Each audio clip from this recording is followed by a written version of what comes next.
Hello student, welcome back to my YouTube channel RPS commerce. RPS commerce में आपका बहुत बहुत स्वागत है। आज का जो हमारा टॉपिक होने वाला है वो हमारा होने वाला है एक व्यक्ति कंपनी। ठीक है, आप बीकॉम के फर्स्ट ईयर के फर्स्ट स्टूडेंट है तो आपका ये टॉपिक जो होने वाला है बहुत ज़्यादा इंपॉर्टेंट होने वाला है। ठीक है, इसी के बारे में आज हम डिस्कस करेंगे कि 1% कंपनी क्या होती है। ठीक है, तो जल्दी से वीडियो स्टार्ट करते हैं। वीडियो स्टार्ट करने से पहले चैनल को सब्सक्राइब जरूर कर दे, ठीक है, जिससे आपको ऐसी ही महत्वपूर्ण वीडियो जल्दी से प्राप्त हो सके। तो बढ़ते अपनी वीडियो पे। जैसे कि यहाँ पे लिखा हुआ है, आपके इस चैप्टर में से एक लॉन्ग क्वेश्चन बनता है कि एक व्यक्ति कंपनी किसे कहते हैं।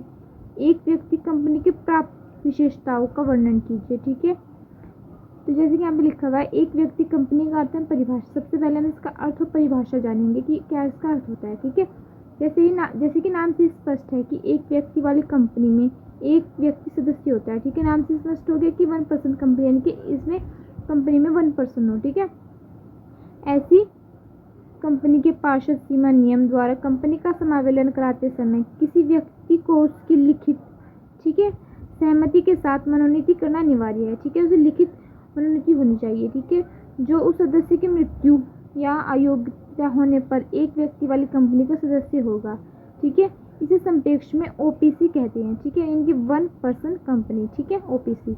तो ये कह रहा है कि यहाँ पे एक लिखित प्रमाण पत्र होना चाहिए कि जो उस सदस्य जो कंपनी स्टार्ट कर रहा है उस सदस्य की मृत्यु के बाद या अयोग्यता के बाद उस 1% कंपनी को संभाल सके। ठीक है, अब यहाँ पे आ जाते हैं कि कंपनी अधिनियम 2013 की धारा 2 के अनुसार, ठीक है, ये कह रहा है कि एक व्यक्ति कंपनी से आश्चर्य ऐसी कंपनी से है जिसका कोई एक व्यक्ति सदस्य होता है। ठीक है, तो जिसमें 50% से ज़्यादा शेयर एक ही व्यक्ति के पास होते हैं। जिस कंपनी के 50% से ज़्यादा शेयर एक ही व्यक्ति के पास होते हैं, ठीक है, वही 1% कंपनी कहलाती है।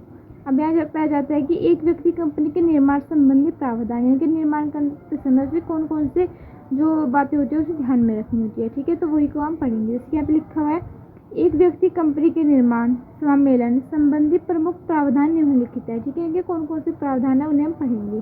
जैसे कि आप देख सकते हैं, सबसे पहले है एक सदस्य द्वारा निर्माण।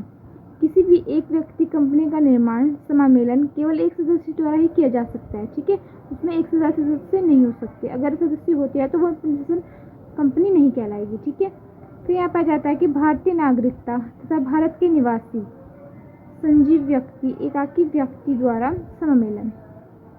अब इसे पढ़ लेते हैं कि एक व्यक्ति कंपनी का निर्माण एवं समावेलन केवल ऐसे निसंगिक व्यक्ति या एकाकी व्यक्ति द्वारा ही कराया जा सके जो निम्नलिखित शर्तों से पूर्ति करता हो। ठीक है, यानी कि सबसे पहले क्या है, वह भारत का नागरिक होना चाहिए। ठीक है, फिर दूसरा है कि वह भारत का निवासी हो। ठीक है, नागरिक भी हो फिर निवासी भी हो। ठीक है, बढ़ते भाग लिया। जैसे कि यहाँ पे लिखा हुआ है कि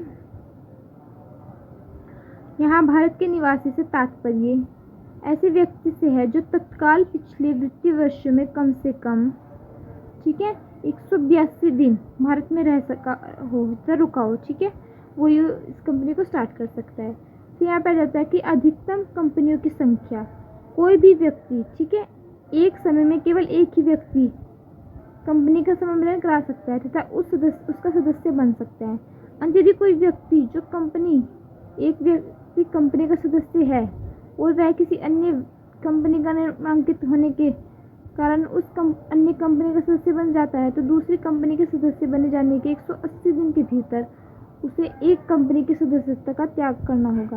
यानी कि यहाँ पर कह रहा है कि जो एक व्यक्ति होता है वो एक समय में एक ही कंपनी का सदस्य बन सकता है। यदि वो दूसरी कंपनी का सदस्य भी बन जाता है तो 180 दिनों के भीतर उसे एक कंपनी को त्यागना होगा। ठीक है, वो केवल एक ही कंपनी को साथ रह सकता है। ठीक है, फिर यहाँ पर रहता है कि निजी कंपनी के रूप में समावेलन। फिर कह रहा है कि एक व्यक्ति कंपनी का केवल एक निजी कंपनी के रूप में ही समावेलन कराया जा सकता है। ऐसी कंपनी के अंशों को या गारंटी द्वारा सीमित कंपनी के रूप में समावेलन किया जा सकता है। ठीक है, फिर कह रहा है कि एक ही अभिरुपता, तो यहाँ पे आ जाता है एक ही अभिदाता, यानी कि एक व्यक्ति कंपनी का समावेलन कराने के लिए इसके अधिनियम पर एक अभिदाता का नाम में हस्ताक्षर होना चाहिए। ठीक है, यह अभिदाता वह व्यक्ति होता है जो उस कंपनी के निर्माण में, ठीक है, रुचि रखता है। ऐसा व्यक्ति अभिदाता ही कंपनी का समावेलन का प्रथम सदस्य होता है। ठीक है, फिर आ जाता है अभिदाता का नामांकित व्यक्ति, जिसमें कह रहा है कि प्रत्येक वह व्यक्ति कंपनी के सीमा नियम में अभिदाता का सदस्य ही नामांकित व्यक्ति का नाम भी लिखा जाएगा। नामांकित व्यक्ति का नाम उसकी लिखित सहमति से ही सीमा नियम में लिखा जाएगा। ठीक है, ऐसा नामांकन फॉर्म नंबर INC 2 में किया जाएगा। नामांकित व्यक्ति की सहमति फॉर्म नंबर INC 3 में, ठीक है, प्राप्त की जाएगी। नामांकित एवं सहमति फॉर्मों को निर्धारित शुल्क के साथ रजिस्ट्रार के कार्यालय में कंपनी के समावेलन से समय फाइल किया जाएगा। इनको कंपनी के सीमा नियम एवं अंतर नियमों के साथ ही फाइल किया जाता है।